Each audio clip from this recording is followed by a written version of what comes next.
You are the Reverend Mother Gaius Helen Mohaim? It came to our attention that you were aboard. Have you forgotten that you are denied permission to set foot on the holy planet? I'm not on Arrakis. I'm a passenger on a guild highliner in free space. There is no such thing as free space, madame. Muad'Dib rules everywhere. Arrakis is not my destination. Arrakis is the destination of everyone.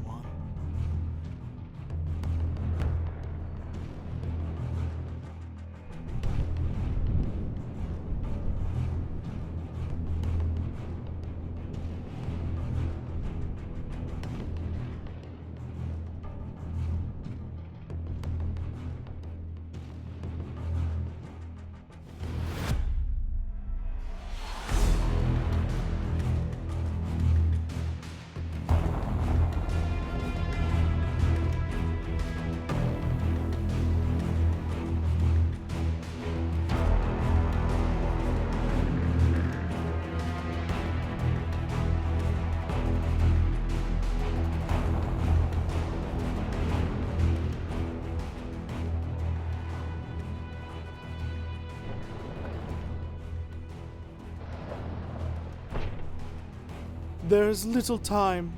When the Emperor commands, all obey. The Emperor has said I must die if I set foot on Dune. You spoke of this yourself. You are condemning me if you take me down there. Say no more. The thing is ordained.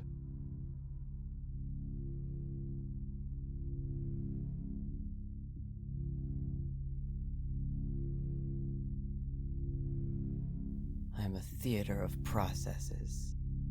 I am a prey to the imperfect vision, to the race consciousness, and its terrible purpose.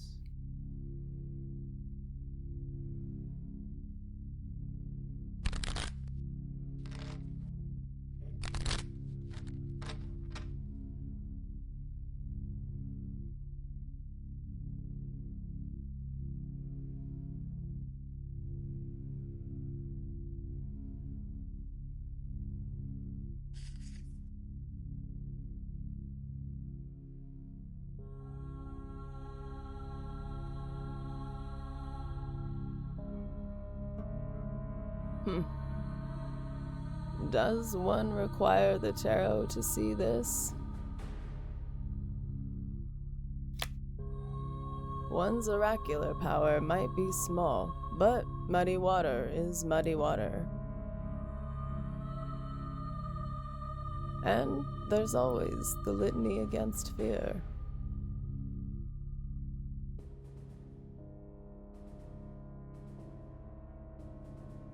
Welcome to the season finale. If this is your first video, and it seems like I'm skimming over things, they were probably already covered in a previous episode. I'll try to point it out or leave a link card whenever that's the case. This series is written with the first 3 novels in mind: Dune, Dune Messiah, and Children of Dune. But if you've only seen the Denis Villeneuve adaptations, you should still be able to follow along reasonably well. If you do get lost, please consider checking out the previous episodes for more context, doodles, and voice acting. Whether it's a novel, an illustration, or a video essay, I strongly believe that media exists as a conversation across time and space between author and reader, an opportunity to integrate other perspectives thoughtfully into your own unique present, which is why this series has been handcrafted from the beginning without the use of AI for the script, artwork, or dramatizations. If that's important to you as well, my cast and I thank you for your support. Perspective is necessary when approaching life's questions to establish context, so too with the tarot. All things require a foundation, even usul, the base of the pillar. The magician implies this principle with his pose, raising one hand to the sky and pointing the other towards the ground. Heaven and earth, gods and men, author and text. He indicates a connection between the literal and the metaphorical, and reminds us that we, the readers, have our place as well. As above, so below.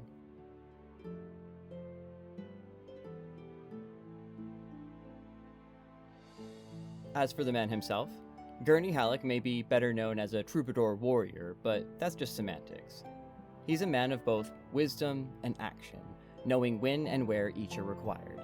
With his wand, or rather his balisette, he gestures upward, articulating the will of his spirit with his fingerings, drawing down the moon as he strums.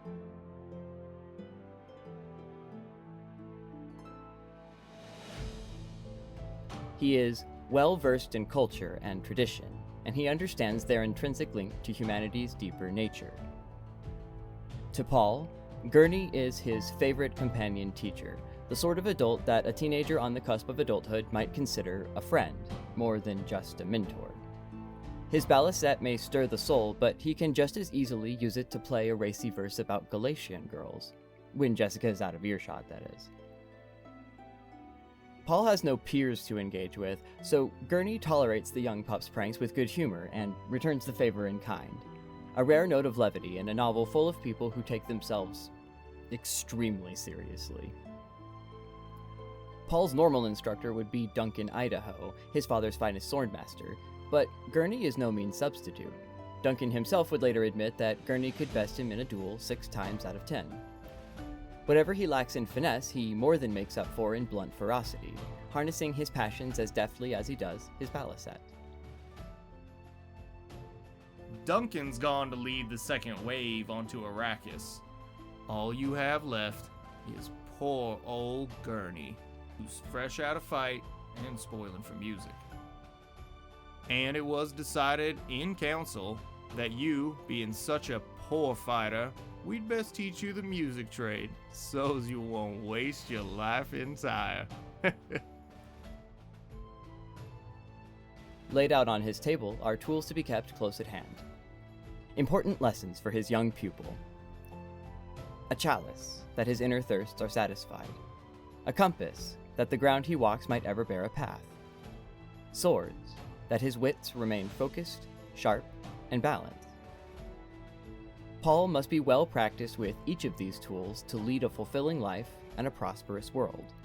But the young dukeling hasn't quite found the mood for life's harsher realities. And this Gurney cannot abide. Mood? What has mood to do with it? You fight when the necessity arises, no matter the mood. Mood's a thing for cattle, or making love, or playing the balisette. It's not for fighting. In The Art of Ruling, I drew a comparison between Gurney Halleck and the Prayers of the Righteous from Gaius Helen Mohiam's lecture, and this is the reason I say so.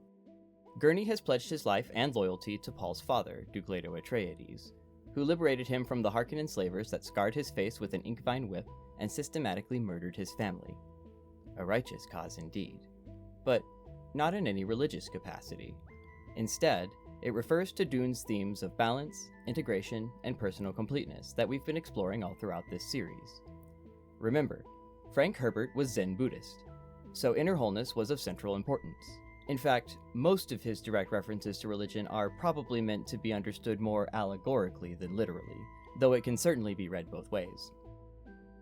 He calls attention to religion as an institution that imposes form and order onto the world broadly, as a societal entity, regardless of the veracity of its claims or the morality of its adherents.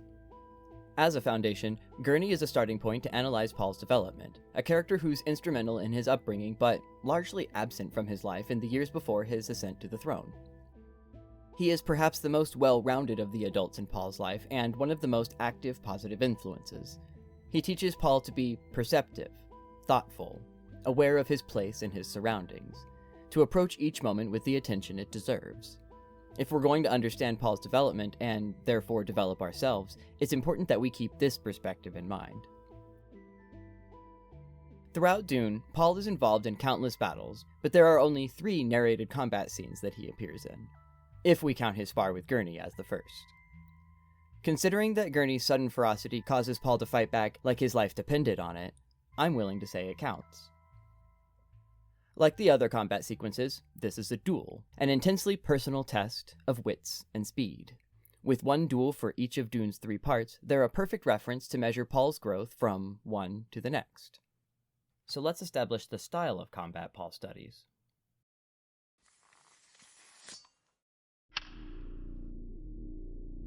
In shield fighting, one moves fast on defense, slow on attack. Attack has the sole purpose of tricking the opponent into a misstep, setting him up for the attack's sinister. The shield turns the fast blow, admits the slow kinjaw. Shield fighting relies on strict, tight control of your movements, drawing an opponent's attention with a relentless assault to conceal a slower, more deliberate blade. The true threat. Plans within plans, and feints within feints. Paul understands the theory of it well enough, but he's still naive to the myriad of ways that he can fall prey to deception from his opponent or himself. Still unaware of his vulnerability to the underhanded tactics of those who care little for rules and propriety. Now, the fact that shields stop being used entirely once House Atreides arrives on Arrakis would seem to render this whole focus on shield fighting completely moot. And it does. That's actually the point. Paul may be intelligent and studious, but he's woefully unprepared for the reality that exists just outside of his tight, protective bubble. Careful consideration and strategizing are luxuries rarely afforded to most, as Gurney well knows. Hence his fixation on Paul's mood, proof that the young pup has taken this luxury for granted. Speed? Excellent. But you were wide open for an underhanded counter with a slip tip.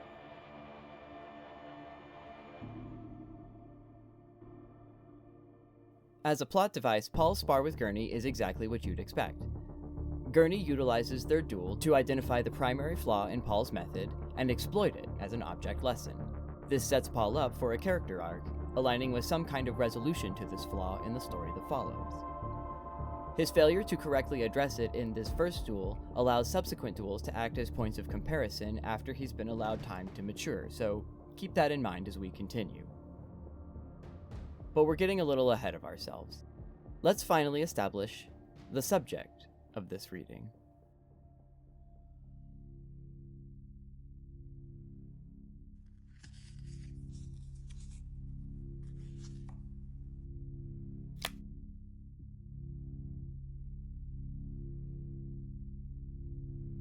Many have remarked the speed with which the Muad'Dib learned the necessities of Arrakis. The Bene Gesserit, of course, know the basis of this speed. For the others, we can say that Muad'Dib learned rapidly because his first training was in how to learn, and the first lesson of all was the basic trust that he could learn. It is shocking to find how many people do not believe they can learn, and how many more believe learning to be difficult. Muad'Dib knew that every experience carries its lesson.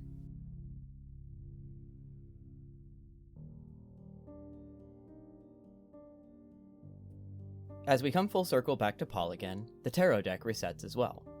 The Fool is number 0, the hero for whom the call to adventure has not yet come. An empty vessel with no experience, eager to partake of the universe around him and blissfully unaware of its cruelties. Don't misunderstand, the Fool isn't dumb, just naive. He hasn't learned to watch his steps for pitfalls and snares, doesn't realize the extent of his own vulnerability. Yet. He's pulled along by the current of fate, not yet aware that he can paddle against it. If this sounds familiar, it should. The Fool is the archetype many protagonists refer to in a coming-of-age tale, and to that extent, Paul is Frank Herbert's description of his own target audience. Paul is you, the surrogate that we're meant to latch onto, experience the plot through, grow alongside. Paul is a very insular 15-year-old. He has no peers as friends. The only company he keeps are his mentors, like Gurney Halleck. Paul is usually physically isolated, and often the only character in his scenes. He's attentive and smart, but generally passive. He's very comfortable with being alone, even at his most comfortable, If Paul isn't being actively engaged about his education or training, he's nearly always sequestered by himself. In chapters narrated from Paul's perspective, if other characters appear, they will typically come to him. He rarely seeks out companionship and is content to keep to himself when left to his own devices. He honestly comes across like a nerd, constantly alone or busy with his studies. When others are present, he regularly allows them to steer the conversation and drive the plot forward while passively observing from the periphery with his unique synthesis of Bene Gesserit and Mentat attentiveness. After all, a Mentat requires data, and the Bene Gesserit are patient by nature.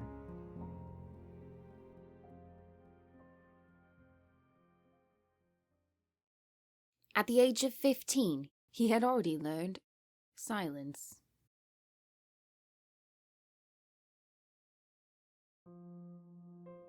It would be fair to accuse Dune of mostly being dialogues and soliloquies, but even in that context, Paul is particularly passive and introverted. It makes sense for your protagonist to be relatable to your readers, but these aren't really the typical traits you would expect to see in a young hero preparing to set out on a grand adventure. In fact, Paul almost seems reluctant to engage in any sort of action, and more than you might expect from a typical rejection of the call to adventure. Once House Atreides arrives in their new home in Arrakeen, he remains shuttered in his room, preferring Dr. Yue's film books to first-hand exploration. Even when he's threatened by a deadly hunter-seeker drone, he delays as long as possible, only springing into action when Mapes' entry forces his hand. This reluctance to act is one of Paul's most consistent traits, something he carries with him even into Dune Messiah and beyond, a strong indication that it goes well past basic sympathetic characterization. Later, once the plot is taken off, the narration even goes so far as to point it out directly. The vision made him want to freeze into immobility, but this too was action with its consequences. To that end, Paul's hesitancy might be a subtle nod to the fact that he's not supposed to be the protagonist of this story. At least, not from the Bene Gesserit perspective. According to the breeding plan, Paul should have been the girl who would one day be the Kwisatz Haderach's mother, not the Kwisatz Haderach himself.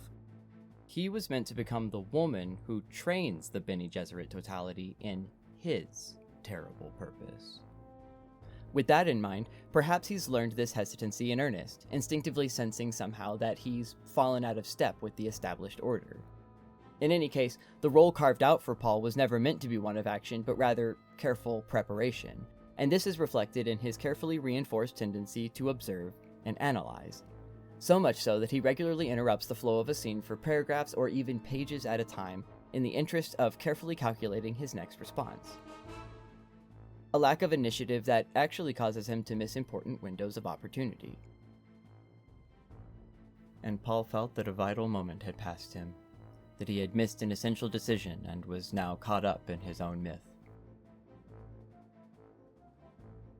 Nevertheless, whether or not he was meant to be, Paul is the protagonist, much like how you are who you are, despite the circumstances in which you find yourself. Prescience, as we see, is not perfect. People can't always be perfectly predicted. Free will inevitably introduces entropy into a system. There's always room for error. In that regard, Paul's very existence is Dune's thesis statement that life, finds a way. And just like a genetically modified velociraptor, also born the wrong sex and outside its proper time, the circumstances of Paul's birth are just the beginning. Sorry, what was I talking about? Oh, right. Free will and the consequences of playing God. Clever girl.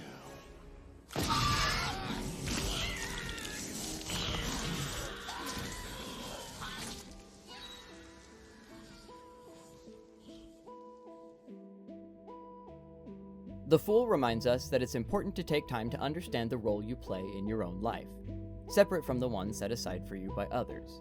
This understanding of agency allows us to transcend beyond the barriers placed around us by the expectations of others, and to question the motives of those who have the greatest influence over us. It's what allows us to make our own choices in life. Ultimately, the key lesson every fool must learn is that agency infers responsibility. Not just for your own actions, but also in choosing whether to accept or reject the path prepared for you, and all that that entails.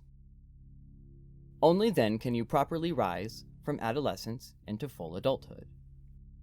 And how better to rise than to a challenge?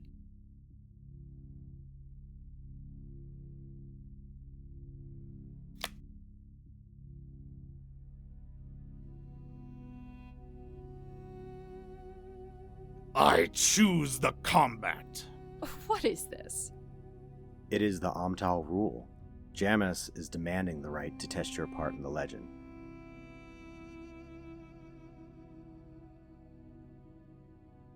A lot happens in a short space of time once House Atreides falls during the siege at Arrakeen.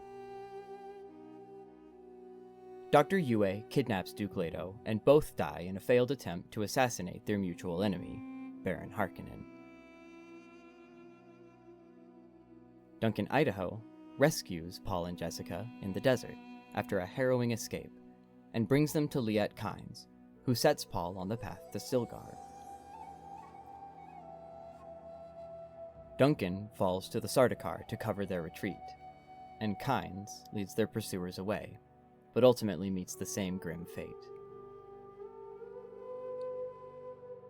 Though challenged, Paul has yet to seize control of his life, swept up by the currents of fate like little more than chips in the path of a flood, as Jessica once put it. Now, abruptly, Paul is thrust into the open desert, a vast alien landscape where every footstep must be taken with the greatest of caution. Until now, his path was laid out before him. Dr. Yue's sabotaged ornithopter, Duncan's sense of duty, Kynes' faith. For now, Paul's next steps are clear. To survive, he must seek out the Fremen, and even then, that was originally his father's idea. Once he finds them, however, Paul must quickly learn to make his own decisions, and to face the consequences.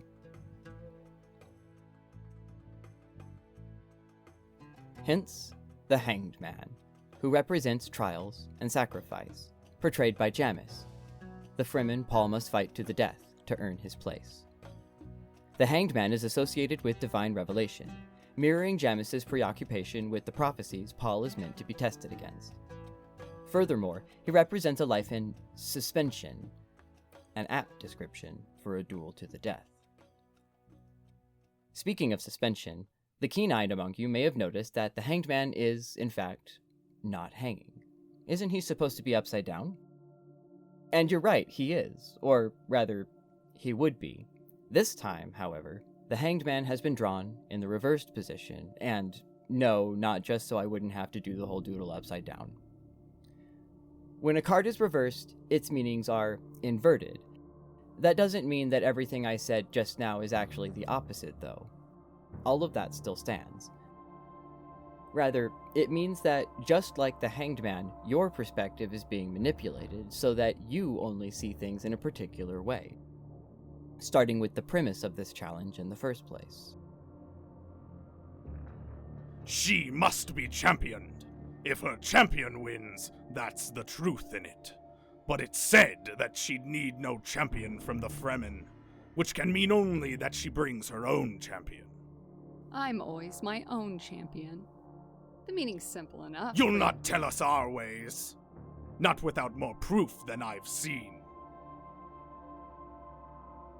Jamis uses the language of prophecy and tradition to challenge Jessica to a duel to the death, knowing that this will force Paul to act as her champion. Risking his life to prove the Messiah has come might seem in character for an especially fervent would-be martyr, but it's rooted in something much deeper than the Bene Gesserit propaganda has led him to believe. Jamis demands proof that the prophecies are being fulfilled, but the explanations provided by Stilgar in the moment point back to simple pragmatism and a damaged ego. Jamis is one to hold a grudge, Saidina. Your son bested him, and It was an accident! There was witch force at Tuono Basin, and I'll prove it now! And I've bested him myself. He seeks by this Tahati challenge to get back at me as well. There's too much violence in Jamis for him to ever make a good leader. Too much Gafla, the distraction. He gives his mouth to the rules and his heart to the Sarfa. The turning away. No. He could never be a good leader. Stilgar! Beyond Jamis's personal feelings, taking on extra bodies and allowing them access to a Sietch is fundamentally dangerous.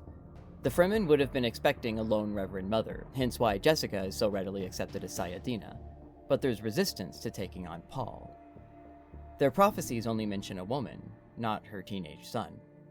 For the brutalist Fremen, this is a serious problem, but not for any religious reason.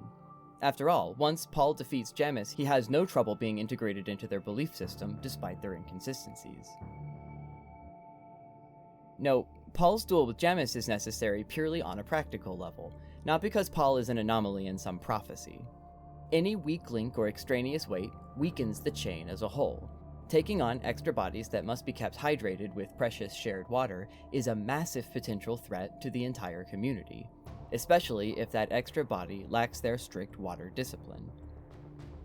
Now they must consider taking on more than they had anticipated, an act that demands a sacrifice in one way or another. Jamis is simply attempting to prevent the scope of that sacrifice from extending out into the whole community, by limiting the risk to just Paul and himself.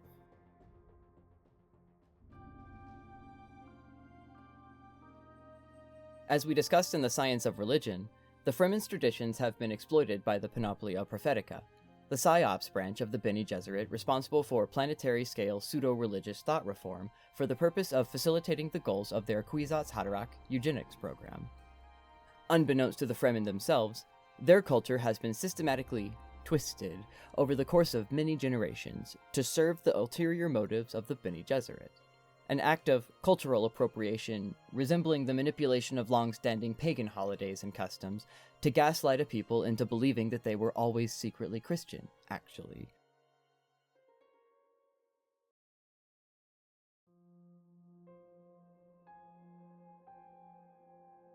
Rather than replacing traditions, it's much easier to convince people to keep doing what they were doing anyway, and just manipulate their perceptions of why. Especially if you can do it covertly from within.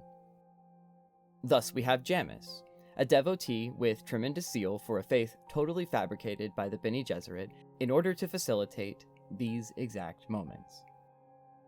A pawn to be taken by the Kwisatz Haderach in the early game to prove his competence. A means to convince the Fremen to hand themselves over willingly into his service.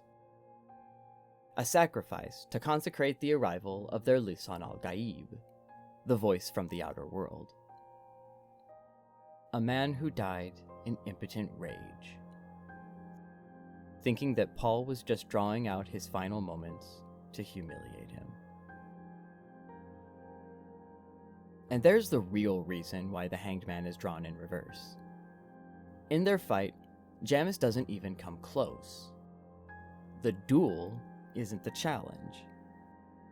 Jamis isn't even Paul's actual opponent. Paul is. The real challenge is whether or not Paul can realize that he and Jamis are, in fact, the same. They're both being manipulated into accepting mystical explanations to justify, and, most importantly, obscure, their all too mundane motives, even from themselves. Especially from themselves. In contrast to this spar with Gurney, Paul still hasn't gained an awareness of cruelty as opposed to necessity, and it causes him to act with cruelty as a result, despite his best intentions. Needless to say, Paul survives the ordeal, but does he meet the challenge? Does he realize that he, like Jamis, is being manipulated into believing that he, or anyone for that matter, has some inborn right to rule over a people that he knows nothing about? As analytical as he is, does he deeply interrogate that premise, or question its validity like we've known him to do in so many other cases? Does he even try? It may seem like I'm being harsh, but again, out in the open desert, even just one misstep can summon a catastrophe.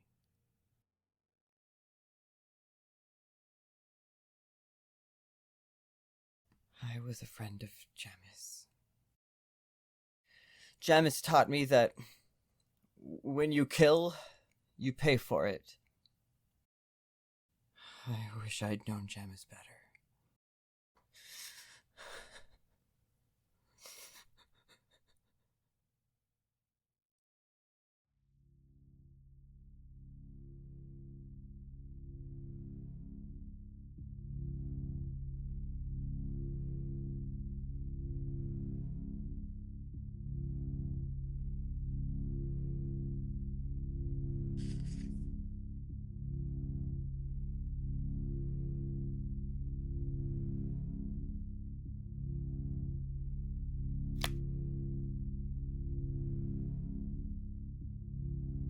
There is in all things a pattern that is part of our universe.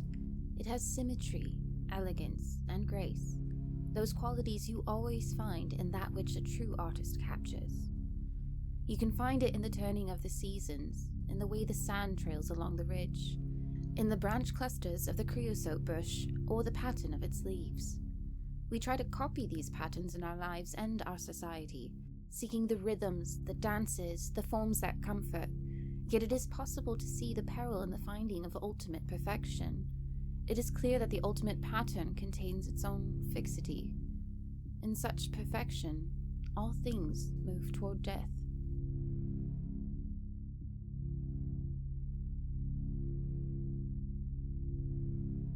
It's only natural that death would follow the hanged man, a sacrifice for divine revelation. The Norse Allfather Odin hanged himself from a tree for such insights, understanding them to be worthy of enormous cost. Across cultures, death comes in many forms. A skeletal rider upon a pale horse, a reaper with a scythe, a crone with her scissors, a man with the head of a jackal, a woman scorned. On Arrakis, this could only be the all-consuming gods below. The sandworm, Shai Hulud. Old Father Eternity. Any novice tarot reader will tell you that the death card isn't necessarily a bad omen. It heralds the end of something, but typically nothing quite so literal as a life. There's more than 200 pages left in just the first book, so Paul obviously isn't going anywhere yet. Sorry, Gaius Helen. However, the significance of this metaphorical death is just as impactful. Rather than an explicit end, death is a transition, the end of one state and the beginning of another. An overlapping cycle of cycles that all things are ultimately subject to.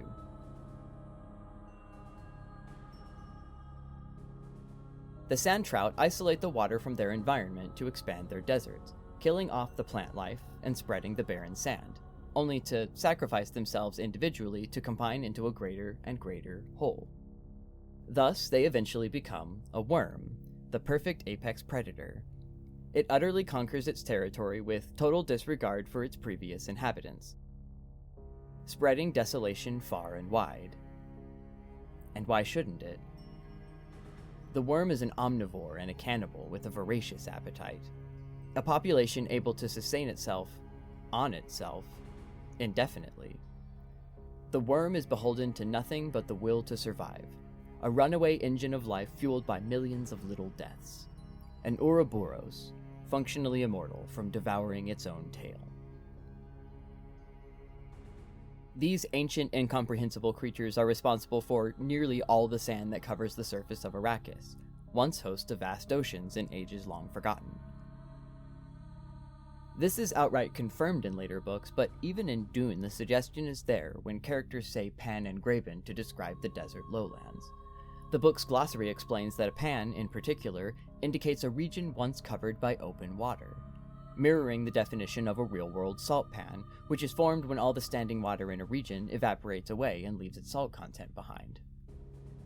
The book's glossary goes on to say that Arrakis is believed to have at least one such area, although this remains open to argument.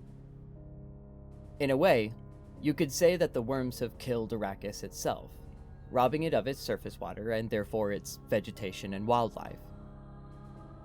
But even that wouldn't be wholly accurate. Even without accounting for the Imperial settlements that huddle around its polar ice caps, Arrakis remains host to all manner of fauna and even some flora, to say nothing of the Fremen that thrive all throughout its deep deserts. Life has continued despite widespread desolation and embraces it as an essential part of its new form. A new cycle begins out of the end of the one previous. The Arrakis that once held seas has died, but Dune rises in its place, still teeming with potential. How appropriate, then, that the sandworm is also responsible for spice, a drug that inflicts transcendent time upon its user. In the hands of the Bene Gesserit, the raw, unrefined spice essence is known as the Water of Life, a lethal poison that suspends the unworthy in a never-ending present, unless she can convert it into pure spice melange within herself. This represents the Bene Gesserit acolyte breaking free of her limited single perspective as an individual person and connecting directly to her ancestors. What emerges is a Reverend Mother, a being whose life experiences have been unified with those of her female forebears. A matron with the wisdom of thousands of her elders in an expression of the Bene Gesserit's ultimate philosophy. The shape of the vessel defines the shape of its contents. As a quick aside, since we're getting back into Jungian terminology again, it's important to remember that gender in Dune is primarily meant to be understood as an expression of traits present in people of all sexes, but categorized by gender as a shorthand to emphasize dualism, similar to yin and yang as an example. It's definitely not my favorite way to categorize human behavior, but Carl Jung had a heavy impact on the author's research, and these themes are tightly interwoven all throughout the series as a whole. Just keep in mind that these meanings are metaphorical and not intended to reinforce stereotypes. With that out of the way, feminine traits are generally associated with intuition, creativity, and the abstract or unknown. It refers to the instinct to nurture others, and a general sense of envelopment, without being too crude. Masculine traits, on the other hand, are usually associated with order and structure, emphasizing logic, calculation, and comprehension. A fully developed person, regardless of their physical sex, should have an equal amount of both feminine and masculine characteristics in balance with one another. This is what allows you to reflect humanity as a whole, and makes you capable of understanding and empathizing with others regardless of their apparent differences.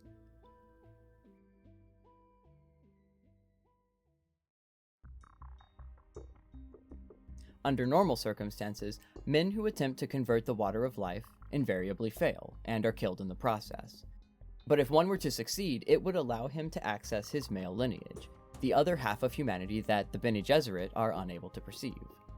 When combined with the Bene Gesserit training that would allow him to access his female ancestry as well, this would grant him unprecedented access to, effectively, all of humanity's collective genealogical data.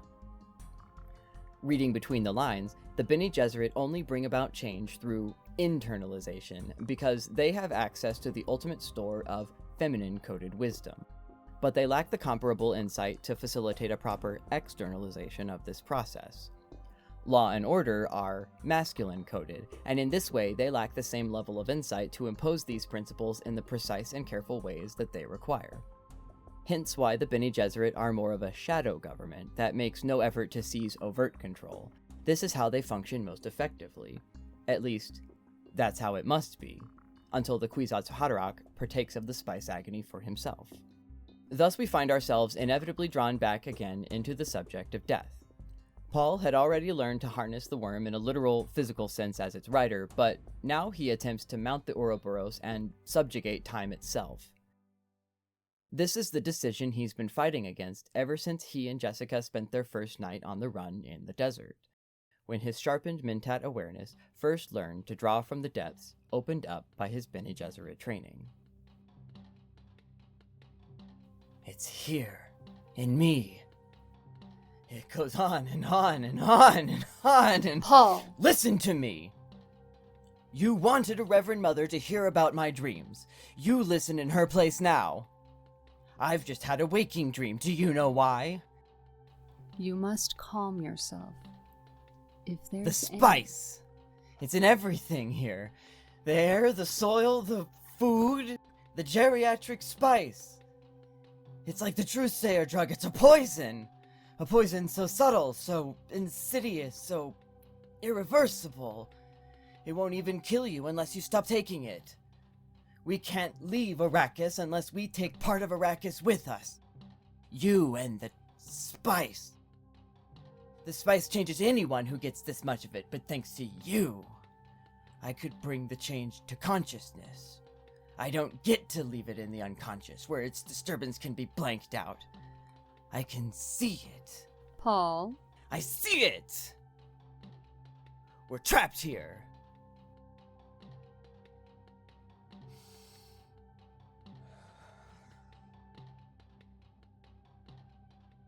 I must tell you about my waking dream. Paul catches the first glimpse of his terrible purpose, something only hinted at before. More than a general sense of foreboding, this is something akin to direct knowledge of the future. Or at least, that's how Paul interprets it. The jihad he and his Fremen will inflict upon the universe looms just over the horizon. And that's only the beginning. Instinctively, he seems to understand that the act of looking into the future solidifies its shape accordingly. The better he can perceive it, the truer it becomes. The more concrete the details, the more clear its pathways. But spice, and more specifically, prescience, is lethally addictive. You can never give it up. You can only cede more and more of yourself to the unnatural perspective beyond single-view time that it forces upon you, becoming less and less human as your life extends out longer and longer into an inescapable future of your own making. Arrakis teaches the attitude of the knife, chopping off what's incomplete and saying, now it's complete because it's ended here.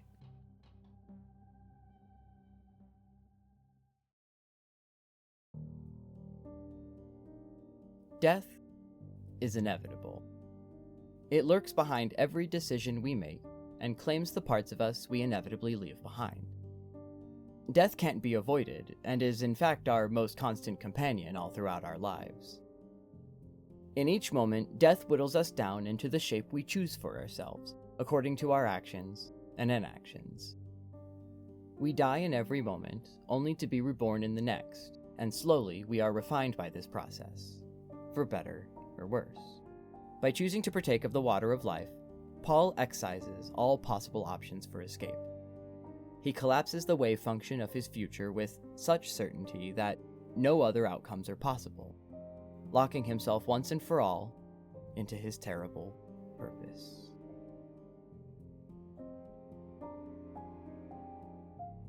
And it came to pass in the 3rd year of the Desert War that Paul Muad'Dib lay alone in the Cave of Birds beneath the Kiswa hangings of an inner cell. And he lay as one dead, caught up in the revelation of the water of life, his being translated beyond the boundaries of time by the poison that gives life. Thus was the prophecy made true that the Lisan al-Gaib might be both dead and alive.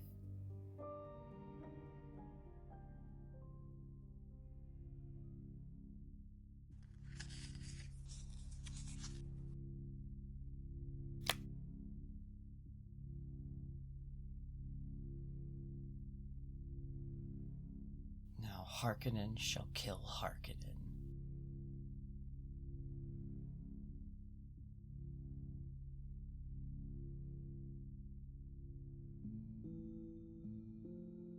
The last time we discussed Feyd-Rautha, it was mostly in service of understanding his uncle, Baron Harkonnen. The Baron thinks of his nephew, and indeed all people, as tools to be wielded in the course of amassing greater wealth and power. Beyond being an extension of his uncle's will, Feyd-Rautha also acts as something of a glimpse at Paul, if only his situation were a little different. As the Devil, he is Paul's nemesis, his foil, his every temptation compounded into a single being. From Gaius Helen Mohiam's perspective, a duel between Paul and Feyd-Rautha is nothing short of apocalyptic. Had Paul been born female, as intended, she could have been mated with Feyd-Rautha, the final union required to produce the Kwisatz Haderach. Instead, the last two pieces of their elaborate puzzle are fundamentally incompatible. Worse, they're too similar to be anything but rivals, and both have every reason to want the other dead. At least half of the breeding plan's generations of work is guaranteed to be lost one way or another, with a significant chance that both will die and erase their progress entirely. Despite the atmosphere of a long-fated duel, this is actually the first time Paul and Feyd-Rautha have shared even a star system in common with each other.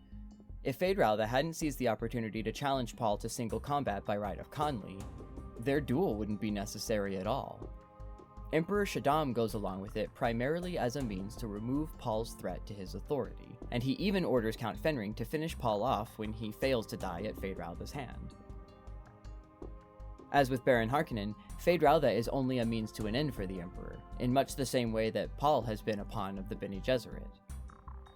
Just like with Jamis before him, Feyd-Rautha is a reflection of Paul, and their duel is an externalization of Paul's inner conflict. The two live parallel lives, and therefore observations made about one necessarily invite comparisons to the other. As an example, both Feyd and Paul are introduced in scenes that would otherwise interlock, but instead they mirror each other.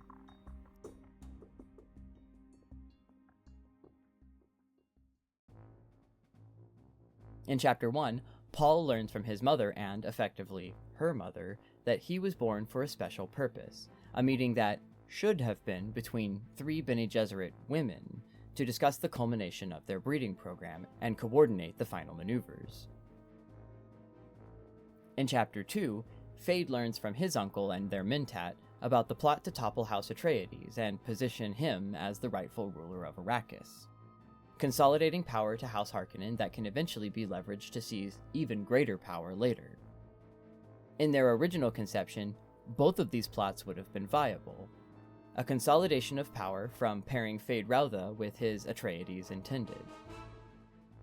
A collection of Atreides loyalty and Harkonnen ambition blended together into a perfect balance, resulting in a man who commands both love and respect from his people, while remaining dedicated to the necessity of certain cruelties. Feyd-Rautha's status as Paul's foil is only bolstered from this point, each of his scenes having a direct contrast to one of Paul's. After Paul kills Jamis, Jessica immediately confronts him in an effort to dissuade him from growing to enjoy it. Well now, how does it feel to be a killer?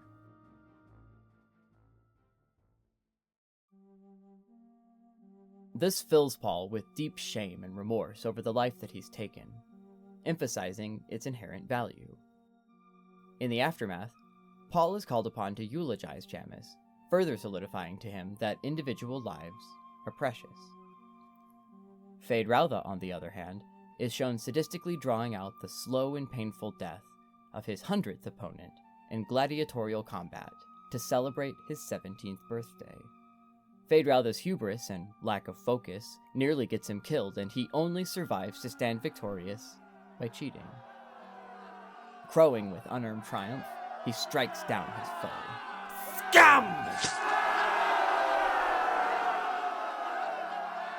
Countless onlookers shower Feyd-Rautha with adulation, and Baron Harkonnen is forced to order a days-long fete to commemorate the occasion, further reinforcing this behavior in his nephew.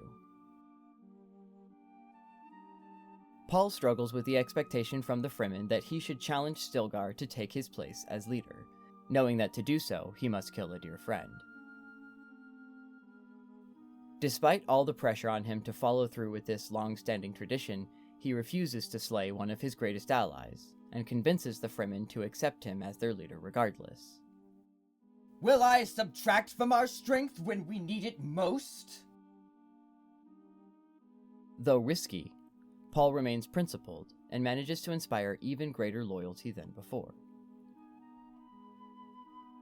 Meanwhile, on Giedi Prime, Fade Rautha secretly plots his uncle's assassination to hasten his own inevitable rise to power. He has no loyalty of any kind for the Baron, and the details of his scheme seem to indicate a possible attempt at ironic revenge, given Fade's detailed insight into how the Baron likes to handle his victims. When the attempt fails, Fade must be convinced of the Baron's greater value to him as a highly experienced advisor, when the time comes. He reluctantly agrees that the Baron is more valuable to him alive, for now. Now you see how you need me. I'm yet of use, Fade. Yes, Uncle. Over and over again, Fade Rautha is shown to be Paul's dark mirror, as much opposed to him as he is the same. The fact that Paul defeats Fade Rautha is positioned as Paul's victory over cruelty and oppression because the story is being told from Paul's perspective. But again, we have to ask ourselves if surviving the ordeal is the same as meeting the challenge. Has Paul learned to recognize the cruelty of the world sufficiently enough that he can recognize it in himself? By carefully observing his opponent, Paul realizes Fade Rautha is attempting to trick him with a hidden blade, and anticipates that the dagger borrowed from Shaddam IV is coated with a soporific to dull his nerves. Though he doesn't end the fight unscathed, he ultimately defeats his rival, revealing the Emperor's treachery for all to see. Certainly, he's learned to recognize cruelty. He's no longer a naive dukeling who lacks the mood. But has he taken that final crucial step, like Duke Leto in his showdown with a Harkonnen rival? Does Paul recognize that he and Fade Rautha are one and the same, like two parts of a greater whole? Like his father before him, does Paul choose to accept the darkness within himself and attempt to understand it, even at the very, very last possible opportunity? Or does he flinch, fall to temptation, and allow himself to repeat the same sad mistakes? I wonder if Chani would call this a victory, as she mourns the death of their infant son, and watches her beloved marry into power.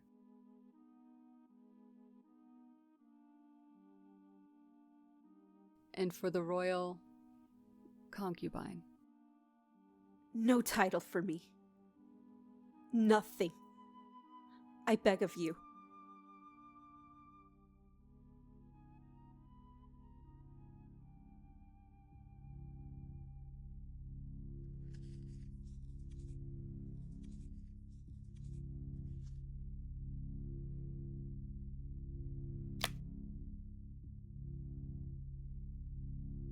If you haven't read Dune Messiah yet, and you want to experience it for yourself before some nerd on the internet info dumps at you about it, then maybe you should come back for these last parts once you have. Later, I'll try to kick out everyone that hasn't read Children of Dune as well, so maybe just add that to the list too. Of course, that's just my advice, you can do whatever you want. I'm not the Kwisatz Haderach, the Emperor, or the Preacher. But I do play him on YouTube, so that's something? I don't know where I'm going with this anymore. You do you.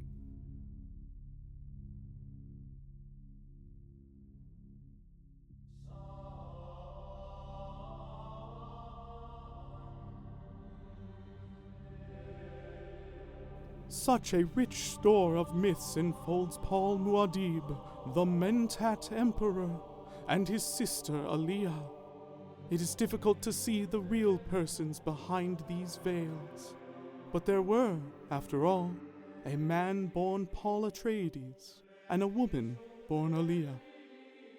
Their flesh was subject to space and time. And even though their oracular powers placed them beyond the usual limits of time and space, they came from human stock.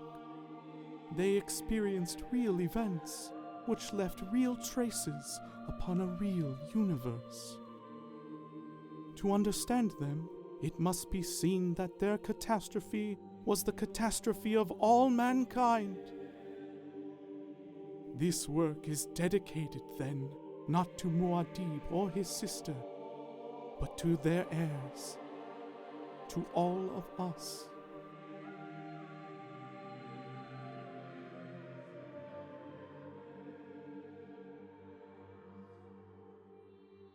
12 years have passed since Paul defeated Feyd-Rautha. Shaddam IV has been stripped of all of his titles and chome holdings to live out his remaining years in exile on the Carino homeworld, Solusa Secundus. Ironically, this nearly inhospitable planet has been made exceedingly comfortable for the former emperor, transformed from a hellscape into a paradise to soften up its once fearsome Sardaukar. Shaddam is Paul's father-in-law after all, so having him killed would probably have made things a bit awkward back home. Speaking of the princess consort, we come to Irulan as she contemplates joining the conspiracy to assassinate her husband, and not for the reasons you might expect. Irulan's entire life had been in preparation for bearing an imperial dynasty. To the extent that she is Bene Gesserit, her training has all been in service of either statecraft or royal maternity, and Paul staunchly denies her the latter. In retaliation, Irulan has been surreptitiously adding contraceptives to Chani's food, successfully preventing her from bearing any children as well. However, Irulan grows increasingly desperate as the years pass and Paul continues to refuse her. Eventually, Chani embraces a fertility diet that can't be tampered with, and this combination of things causes her to become very fertile as a result. As Irulan's very own self-fulfilling prophecy begins to close in around her, she finds herself consorting with a diverse cast of powerful players, representing many of the shapes humanity has come to assume across the universe. Edric, the Guild Navigator, whose extreme spice intake provides the rudimentary prescience required to maintain secrecy. Scytail, the Face Dancer, an agent of the Tleilaxu, whose ulterior motives are hidden, but certain. And of course, Gaius Helen Mohiam, Reverend Mother of the Bene Gesserit. Now joined by the princess consort, they are poised to administer a psychic poison. Hate. A Gola whom the Tleilaxu have engineered from the late Duncan, Idaho. A perfect likeness, save for his metallic eyes. He's designed to perplex Paul, who can't help but take hate into his service, and to entice Aaliyah, who is young and manipulable. An assassin who warns his target immediately, but is implicitly trusted regardless. Too familiar to be sent away, too intriguing to be destroyed. But what of the Emperor himself? Paul has accepted the mantle of godhood to the Fremen, allowing the Kizarate priesthood who enforce divine order to seize substantial power and influence. Some of the Imperium's many worlds and great houses may have accepted this change of regime willingly, but if so, they were by no means unified in this regard. Soon, there would be unrest, conflict, jihad. A crusade across the known universe to spread the religion of Muad'Dib at the point of a crysknife. A pogrom that continues to rage with no sign of stopping. There's another emperor I want you to note in passing. A Hitler. He killed more than 6 million. Pretty good for those days. Killed? By his legions? Yes. Not very impressive statistics, my lord. Very good still. Statistics. At a conservative estimate, I've killed 61 billion, sterilized 90 planets, completely demoralized 500 others. I've wiped out the followers of 40 religions which had existed since— Unbelievers! Unbelievers all! No. Believers. My liege makes a joke. The Jihad has brought 10,000 worlds into the shining light Into the darkness. We'll be 100 generations recovering from Muad'Dib's jihad. I find it hard to believe that anyone will ever surpass this. What amuses Muad'Dib? I'm not amused. I merely had a sudden vision of the Emperor Hitler saying something similar. No doubt he did.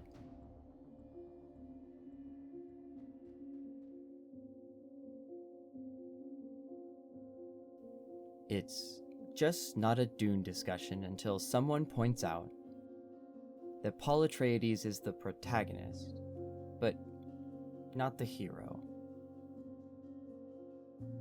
That said, Dune Messiah isn't a rug pull about how Paul was actually a bad person all along. He's still you. That's not to say that all of you who hear this aren't bad people. For all I know, you're playing this in the background while you murder a guy with an axe. Hey, Paul! Ah! But that's not what I mean, though it does have to do with getting lost in your own bullshit. There is no catharsis. My punishment continues to elude me.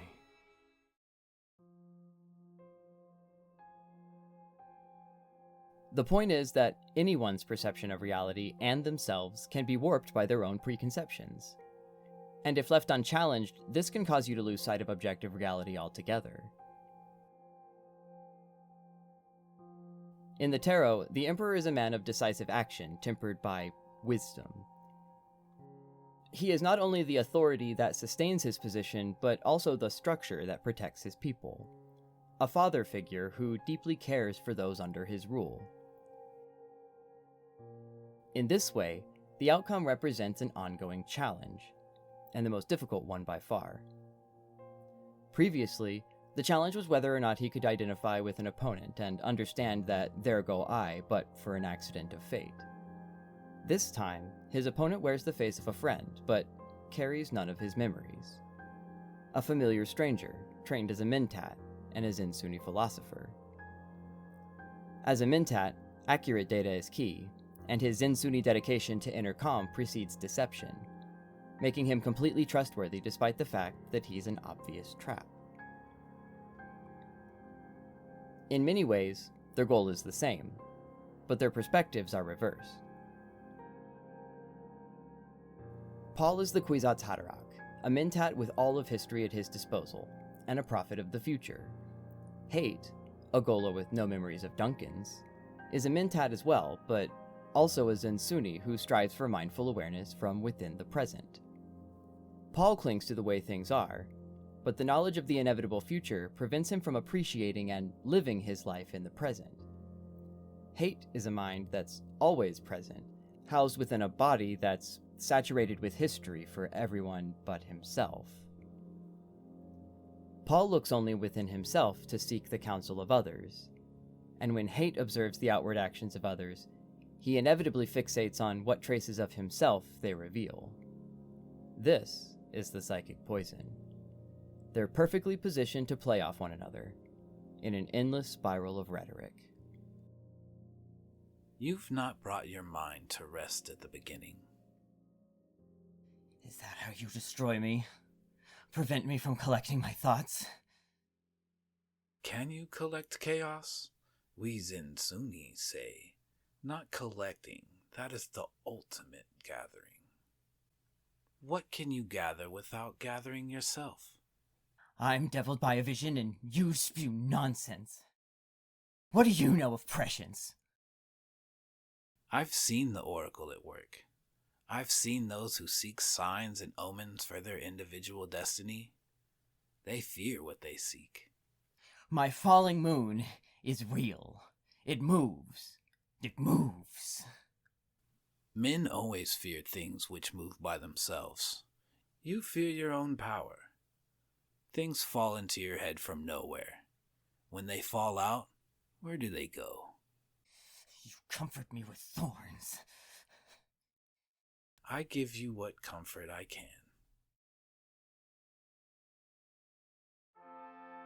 As we discussed with Paul's late father, the process of becoming whole and balanced involves an acceptance of the things you reject about yourself, recognizing that they are fundamental to your being and worthy of due respect. Leto rejected his vulnerabilities and neglected to tend to them properly, leaving himself defenseless to exploitation by his enemies. In his final moments, he does embrace this part of himself and achieve this completeness, but only for a brief instant. And this obscures a greater truth. The process of accepting yourself and becoming a well-balanced individual is never finished. Every moment presents new opportunities, new decisions, new challenges. The underdog may yet rise, and the mighty may still fall.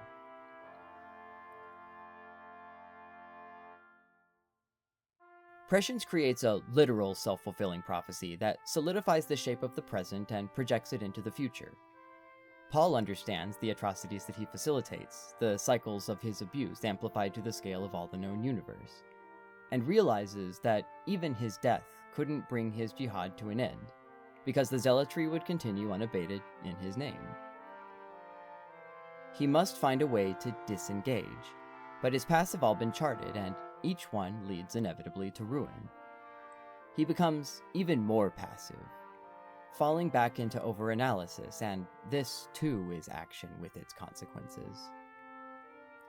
Paul only begins to make meaningful progress when he decides to defy his visions and take action to shape his future according to his will, rather than in anticipation of what must be.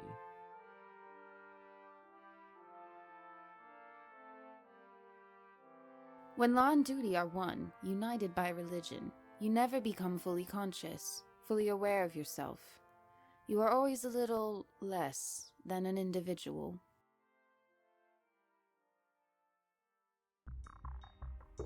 Near the conclusion of Dune Messiah, Paul begins to push the limits of his vision.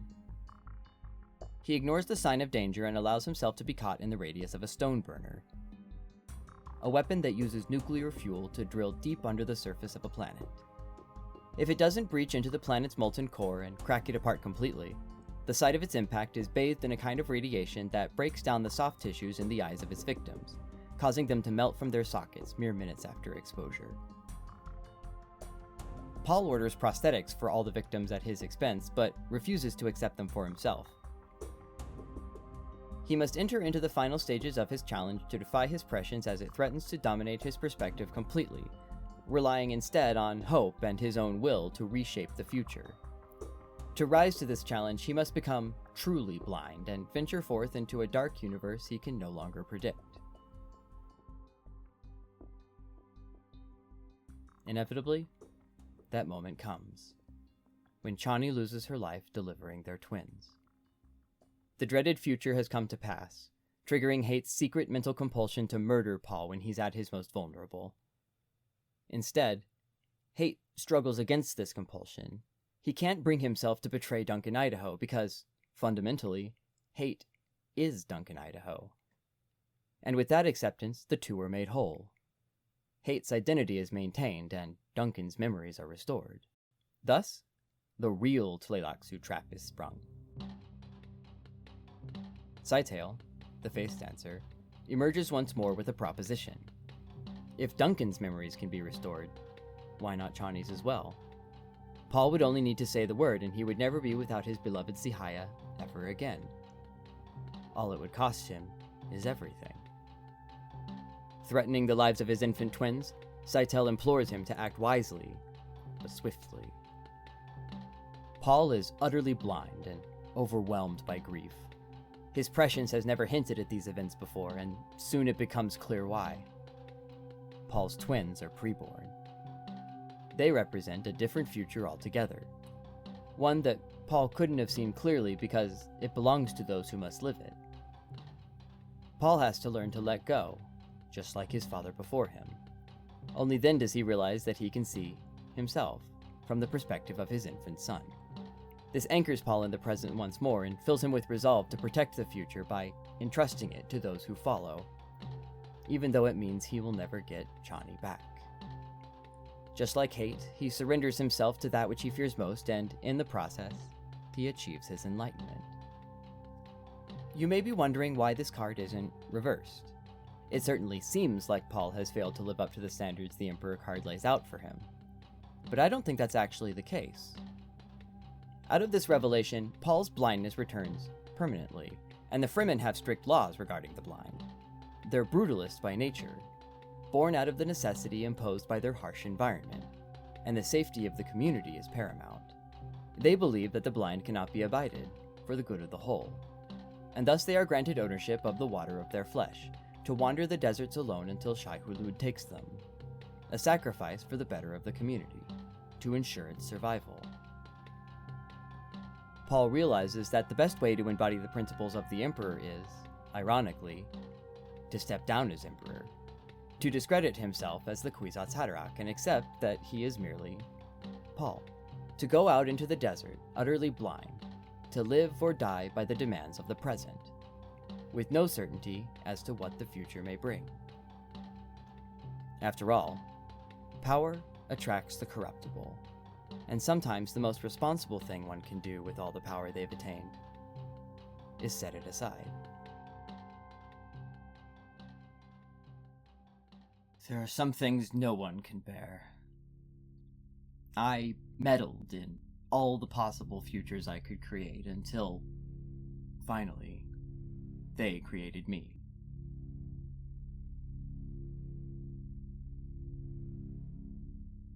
If you haven't read Children of Dune, this is the part I was talking about before where I'm kicking you out. Unless you don't care about spoilers. Or maybe you just can't be bothered to skip to the next video, so this is just your life now. I can respect that.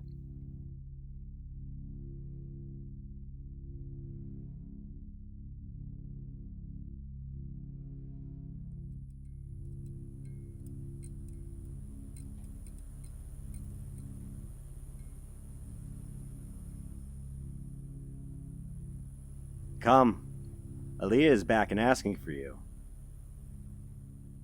She was with you at Siege Macabre? Yes. She helped whip those soft naibs into line. They take her orders now, as I do. What orders?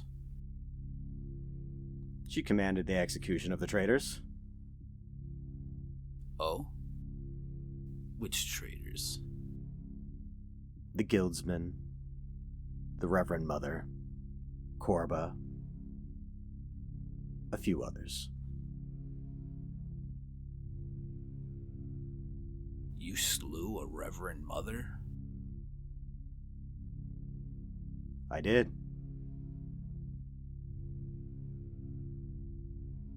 Muad'Dib left word that it should not be done. But I disobeyed him, as Aaliyah knew I would.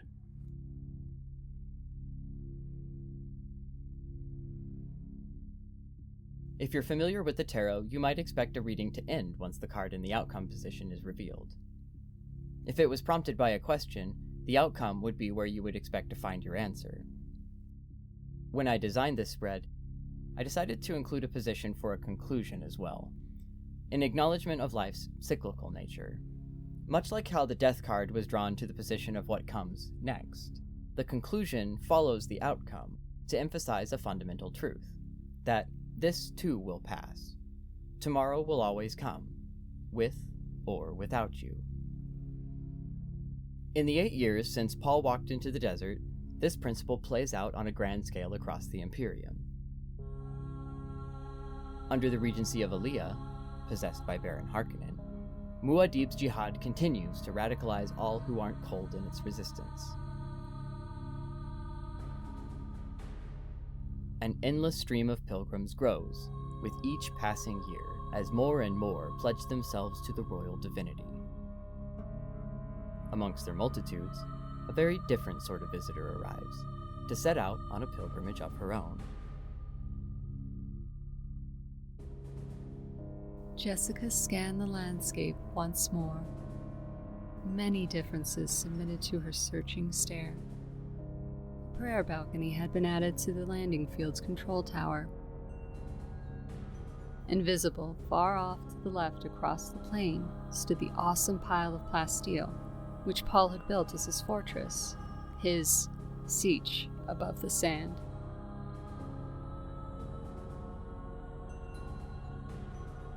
It was the largest integrated single construction ever to rise from the hand of man. Entire cities could have been housed within its walls, and room to spare. Now it housed the most powerful governing force in the Imperium, Aaliyah's Society of the Faithful, which she had built upon her brother's body. That place must go, she thought.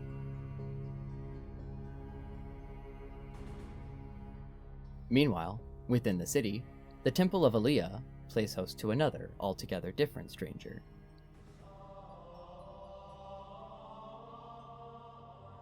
A grizzled, aging Fremen with burned-out eyes, escorted by an irreverent young guide.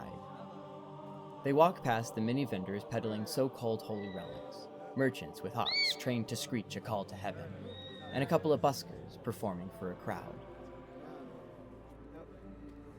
Suddenly, a group of several dozen sand dancers appear, bound together by a locker rope and delirium from days of dancing in spiritual ecstasy. A full third of these dancers have collapsed from exhaustion, swaying limply as they're dragged along by their fellows. One of these collapsed dancers begins to rouse, disturbed by visions. I have seen! I have seen! Frantically, he cries out that he has seen the future, one where the desert has completely reclaimed the very temple they stand in now, and the entire capital complex that houses it, and nothing remains to mark its passing. Only sand. He struggles against the other dancers, looking all around him as he cries out to anyone that will listen. I have seen! The crowd, looking on in anticipation, begins to laugh at the exhausted dancer, who continues to rave and shout. This is more than the blind man can bear. Silence! Did you not hear that man? Blasphemers and idolaters, all of you! The religion of Muad'Dib is not Muad'Dib. He spurns it as he spurns you. Sand will cover this place. Sand will cover you. Take me from this place.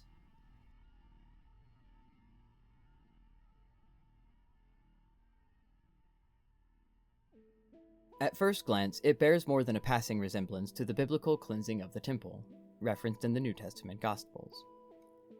Jesus had visited the temple in Jerusalem and was appalled to see that it was filled with merchants and vendors in flagrant disrespect of the sanctity that space was meant to contain.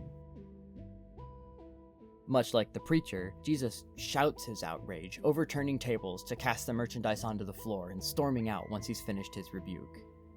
It's commonly held that this is most likely the inciting incident that eventually led to Jesus' trial and crucifixion, similar to how the preacher's own demise is foreshadowed in his version. If this scene in Children of Dune ended right here, there wouldn't be anything else to say. The last book was called Dune Messiah, for God's sake. The author was making no attempt to obscure his influences. It allows him to engage with those influences directly without having to be so concerned about getting lost in the metaphor. The scene does continue, however, as someone from within the crowd shouts after the preacher to ask whether he is Muad'Dib returned. The preacher stopped, reached into the purse beneath his burqa, and removed an object which only those nearby recognized. It was a desert mummified human hand, one of the planet's jokes on mortality, which occasionally turned up in sand and were universally regarded as communications from Shai Hulud. The hand had been desiccated into a tight fist, which ended in white bone, scarred by sandblast winds. I bring the hand of God, and that's all I bring. I speak for the hand of God. I am the preacher.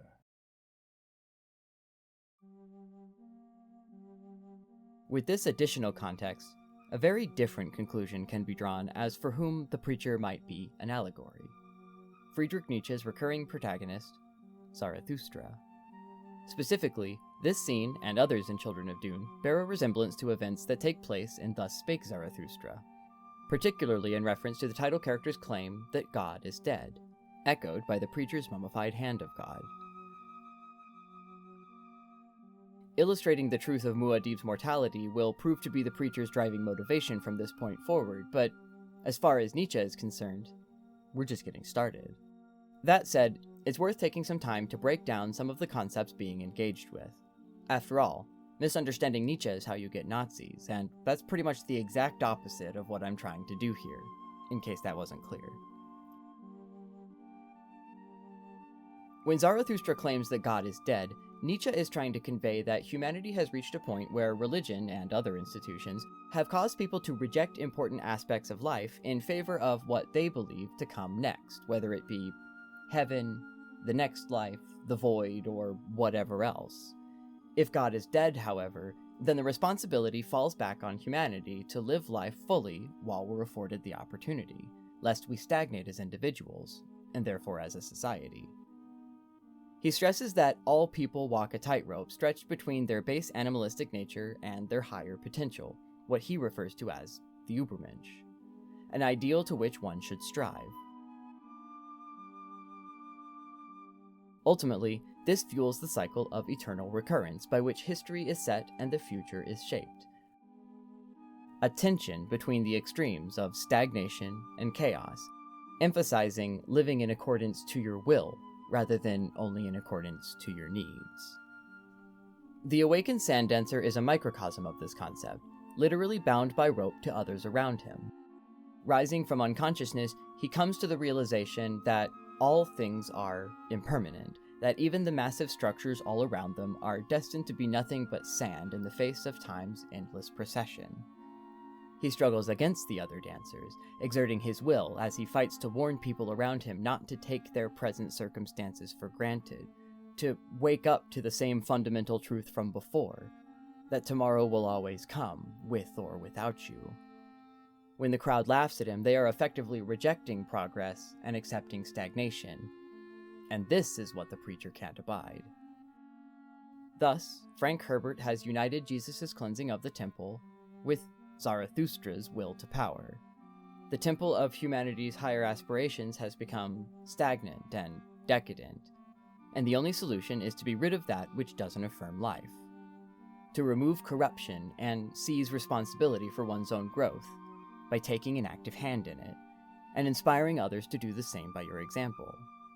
Don't get me wrong, Dune has been riffing on Christianity heavily the entire time, but typically in a more overt way via the Bene Gesserit, so named to invoke the real-world Jesuit sect, and other even more direct references like the Orange Catholic Bible or the title Reverend Mother.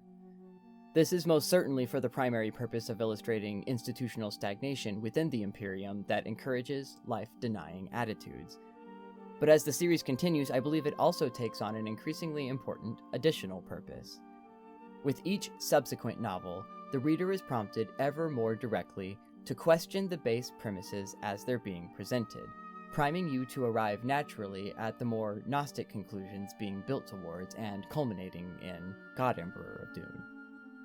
That's all way outside the scope of this video, but we are getting there, so keep it in the back of your mind for now.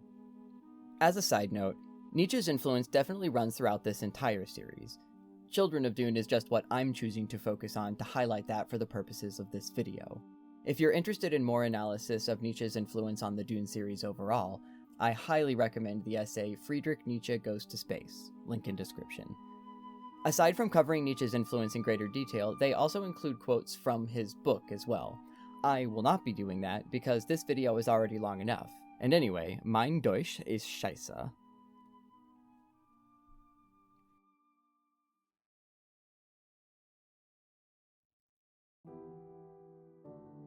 The Hermit, whether in the context of Jesus, Zarathustra, or the preacher, indicates a need for isolation and introspection.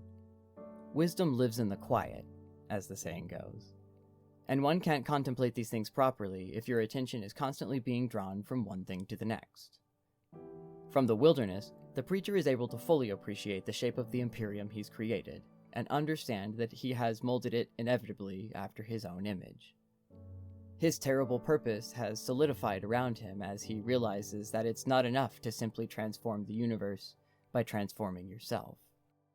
Nor is it enough to project your will onto reality, to impose order and stability. These are the extremities that must be brought into balance, joined together by a tightrope upon which we endlessly travail over the course of our lives.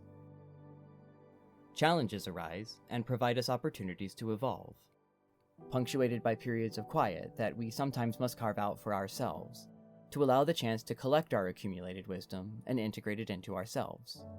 Moreover, the preacher must come to confirm the conclusions he's already reached, but hasn't fully accepted. The universe must move on, and the next generation must be allowed to take responsibility for itself.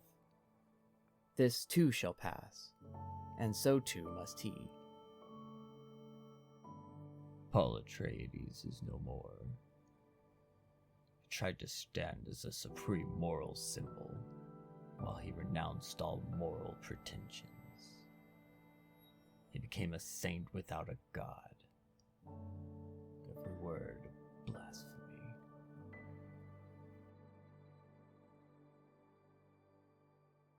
As the priests of Muad'Dib's own religion drive their knives into the preacher for his blasphemies, literally killing their god in his own name, it would be easy to allow yourself to become cynical. Indeed, many would level this accusation at Nietzsche himself. However, I don't believe that's the conclusion that Frank Herbert would have wanted you to reach. All throughout Paul's life, he was shaped by forces beyond his ability to control. Whether it be Bene Gesserit grooming or the eradication of his house at the hands of his own grandfather. As unavoidable as these events may have been, there was always a decision to be made regarding how, or indeed if, Paul chose to accept them. Always an opportunity to meet the challenge of abuse and bring its cycle to a close. To greet life openly and engage with it fully, because this too shall pass, and tomorrow will always come. But you only have this finite stretch of eternity upon which to make your mark on everything that follows. Dearest one, we're so money rich and so life poor. I'm evil, obstinate, stupid. You are not. That too's true. But my hands are blue with time. I think I tried to invent life, not realizing it had already been invented.